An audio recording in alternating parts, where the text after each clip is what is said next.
Se você está estudando pro Enem só fazendo provas antigas, você pode estar se sabotando sem perceber. E o pior, você só vai descobrir isso no dia da prova. Eu vou te explicar agora por que fazer somente provas antigas como simulados pode te reprovar, se você não tiver isso que eu vou te falar em mente agora. Meu nome é João Pedro, eu fiz 162 acertos no Enem 2025, sendo 86 somente no dia 2. E aqui agora nesse vídeo eu vou explicar para vocês o que você deve ter em mente sobre fazer provas antigas como simulados na sua preparação para o Enem em 2026 ou nos anos seguintes que você for estudar. Basicamente todo mundo já teve essa ideia de pegar provas antigas e fazer como simulados, né? Você imprime uma prova, por exemplo, do Enem 2021, você faz em casa, como se tivesse no momento da prova, né? Sem consulta, se separa num quartinho, faz as questões no papel, tudo certinho, marca o gabarito. Aí você vê que você acertou 155, 160 questões e percebe, e pensa, né? Nossa, caraca, eu tô muito pronto. Nossa, eu fiz 160, eu arregacei a prova.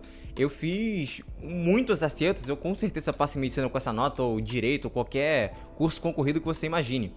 Só que aí você chega na prova com essa falsa sensação de segurança e na hora da prova, no dia, você olha para a questão e você percebe que sua preparação na verdade não foi tão sólida assim. Que você vai e baixa 10 acertos, 15, se bobear até 20 acertos e faz 140 na prova, 145. Isso aconteceu comigo em 2024, quando eu estava estudando, eu estava no terceiro ano do ensino médio. E basicamente eu só fiz simulados por provas antigas. Eu imprimia ou fazia no tablet com caneta que eu tenho aqui em casa. E eu fazia as provas antigas apenas, como simulados mesmo. E eu ia muito bem nessas provas antigas. Acho que teve uma prova que eu cheguei a fazer 158, 155 por aí. A primeira que eu fiz em julho, eu fiz 151. Que foi minha reta final, que eu entrei na plataforma SAD e comecei a subir muito mais na capacidade de interpretar a prova, né, de acertar mais questões. Então eu achava que eu estava muito bem. Chegou na hora da prova, eu fiz 146. Eu fui bem em matemática, mas o resto foi um desastre, né? Eu achava que eu iria acertar 155, passar em medicina direto do ensino médio e não aconteceu. Eu acabei descendo uns 10 acertos nessa brincadeira e eu não sabia porquê, eu não conseguia entender o porquê. Só que em 2025, no caso esse ano, eu comecei a enxergar um padrão de erro de preparação que as pessoas têm e que elas não se atentam a isso e acabam tendo essa falsa sensação de segurança que só descobrem na hora da prova. Eu vou explicar o raciocínio a partir de agora. Sendo direto ao ponto, o problema em fazer as provas antigas do Enem se baseia no fato de que você memoriza as questões da prova do Enem. E você também não percebe isso ao longo do seu ano. Vou explicar o que acontece. Quando você pega uma matéria, por exemplo, biologia, você vai fazer um conteúdo, por exemplo, de citologia. Vamos pegar um conteúdo básico. E nessa aprendizagem do conteúdo de citologia, você vai fazer no final do seu estudo, obviamente, uma lista de questões para você ver se você está dominando a matéria e você pode partir para a próxima. E nessa lista de questões, o que aparece? Exatamente, questões do Enem de provas anteriores. Você já teve o contato com essas questões, então não é algo inédito para você. Você vai ver elas de novo nos simulados que você vai fazer. Você vai lembrar do raciocínio que você teve quando você estudou citologia totalmente à parte. Você vai lembrar da resposta muito mais rapidamente, o que não vai acontecer na hora da prova, porque são questões totalmente inéditas. E você vai achar que você sabe a questão, só que na verdade você só memorizou, você só lembra da questão que você fez anteriormente. Isso acontece em várias áreas diferentes. Pode ser física, química, biologia, matemática, linguagens. Humanas eu acho que é um pouco mais difícil, mas acontece também. Então, cara, é uma coisa que você tem que ter em mente. Você não pode decorar questões, você tem que entender o raciocínio por trás delas, porque é isso que vai te dar a solidez necessária, a base que você precisa para poder você chegar numa prova do Enem, chegar lá na hora da prova e você conseguir resolver qualquer questão que vier, porque você sabe a matéria, não decorou a questão. Entendendo de outra maneira, Cara, você decorando umas 5, 6 questões que você viu, tipo, citologia, você viu outra de dinâmica, outra de cinemática, já são 6 questões a mais que você economizou, por exemplo, 15 minutos, né? 6 questões que você lembra a resposta, são 15 minutos basicamente, se bobear até mais, 20 minutos, não sei, dependendo da questão.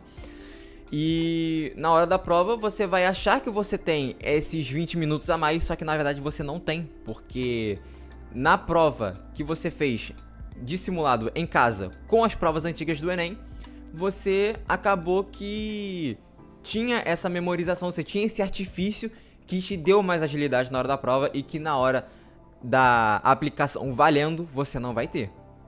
E isso que desestabiliza muita gente na hora da prova porque não sabe disso, que memorizar questões, ainda que automaticamente, acaba que te deixa meio que impossibilitado de fazer os simulados como provas antigas.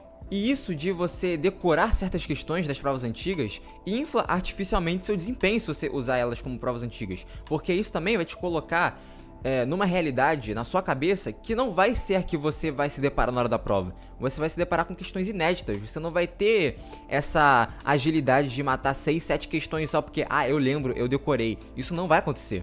Você tem que estar preparado para qualquer coisa que venha na hora da prova, ou seja, somente questões inéditas. Embora eu esteja dizendo tudo isso aqui, isso não é um aviso, não é um conselho de você descartar completamente as provas antigas. Você tem um banco de questões absurdo a seu favor. As provas antigas do Enem continuam sendo redundante, as provas antigas do Enem. Então, nenhum simulado chega perto às provas antigas do Enem. Isso chega a ser um pouco óbvio de se pensar, mas o jeito que você usa essas questões é que faz toda a diferença. E, na minha opinião, usar as provas antigas como simulados pode ser algo muito perigoso. Agora, se você utilizar essas questões, por exemplo, como um bloco de questões diário para aquecer, acordei de manhã, peguei uma prova antiga do Enem 2020, que já é um pouco mais antigo já. Peguei uma prova do Enem 2020, fiz 15 questões de linguagens para poder começar o dia, aquecer a mente e já estar em contato com as questões modelo que aparecem no Enem. Cara, isso daí é um método de estudo que eu aconselho e que eu fiz na minha preparação. Agora, usar como simulados, eu não aconselho. Existem exceções à regra, por exemplo, as provas mais recentes. Eu acredito que, estando a gente agora em 2025, o Enem PPL 2023, PPL 24 e agora o PPL 25 que vai sair, também o Enem da COP30 de Belém, esses são válidos para poder usar como simulados, porque eles já ainda são provas mais recentes. Basicamente você não vai ter contato com praticamente nenhuma questão, no máximo 2, 3. Isso não vai mudar muito o desempenho que você vai ter fazendo essas provas. Agora, Enem PPL 2022 para trás, eu já acho algo perigoso você usar como simulados, porque existe uma possibilidade de você já ter tido contato com essas questões antes e você vai ter o desempenho artificialmente inflado e você vai acabar se enganando por conta disso. Então, em resumo, o que você deveria fazer? Qual é a sua postura que você deveria ter perante essa situação? Use as provas do Enem como blocos de questões diários para você continuar mantendo contato com as questões. Inclusive, existem questões que você nunca fez que estão nas provas antigas do Enem. Então não é totalmente descartável. Ao mesmo tempo que tem questões que você já viu, tem questões que você não viu. Então é de suma importância que você também use as provas antigas do Enem para você pegar repertório. Não se passa em medicina, não se tira 160 acertos no Enem com um vasto repertório de questões, com uma prática muito intensa de questões. Eu fiz na minha preparação, por exemplo, umas 6.000 questões pelo menos, não chegou a 10.000 como as pessoas falam que é o aconselhável, mas ainda assim eu fiz muitas questões, eu fiz praticamente todas as provas antigas de 2024 para cá, e isso fez toda a diferença no repertório de questões. Mas em 2025 eu não fiz nenhuma prova do Enem como simulado, porque justamente pelo fato de que já tinham questões que eu conhecia e que isso iria fazer meu desempenho ser algo que não condiz com o meu nível de proficiência real. Então, continuando o raciocínio, para resolver essa situação, o que você deve fazer? Para simular a prova nas situações, nas circunstâncias que você vai encontrar na hora da prova, o que você faz? Você pega justamente os simulados.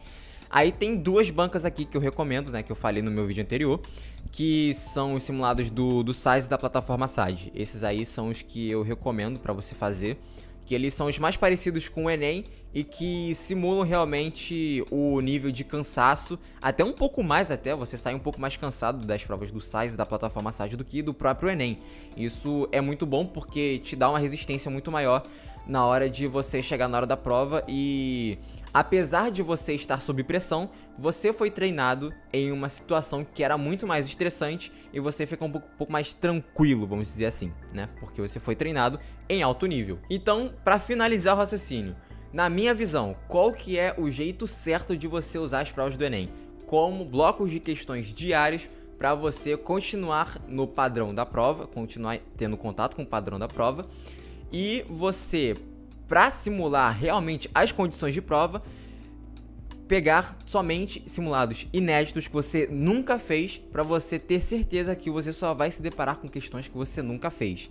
Isso vai ser a garantia de que você vai ter uma preparação que vai condizer com o seu nível de desempenho, que provavelmente vai ser o que vai ser refletido na hora da prova.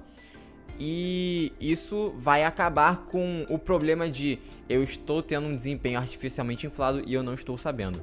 Acaba que você, dessa forma, utiliza da maneira mais sábia os dois recursos que você tem, que são as provas antigas do Enem e os simulados do Enem, que tentam imitar, embora não sejam de forma idêntica, chegam muito perto e são suficientes para você entender como é que você está. Enfim, basicamente é isso que eu tenho para falar. Que esse vídeo tenha servido para você de alguma forma de desbloquear uma nova visão sobre as provas antigas do Enem. Espero que tenha feito sentido para você. Se você quiser também, deixe aqui nos comentários algum relato seu sobre essa parte de você ter a sensação de que você tá preparado, só que você na verdade estava com o desempenho artificialmente inflado, para ver se realmente fez sentido o que eu disse aqui nesse vídeo. E se você tiver alguma sugestão de vídeo também que você queira que eu faça, falar alguma coisa sobre a preparação que eu fiz ao longo do ano, comentar alguma coisa sobre estudos de linguagens humanas ou até redação também. Vou fazer um vídeo, inclusive, comentando minha redação do Enem, que provavelmente eu vou tirar 960 pra cima, que foi uma redação bem boa. Estou contando com os corretores que eles sejam justos, pelo amor de Deus. Enfim, deixa aqui nos comentários que eu vou ler todos e se tiver algo pra responder, eu vou responder. É isso. Fique com Deus e até a próxima. Tamo junto.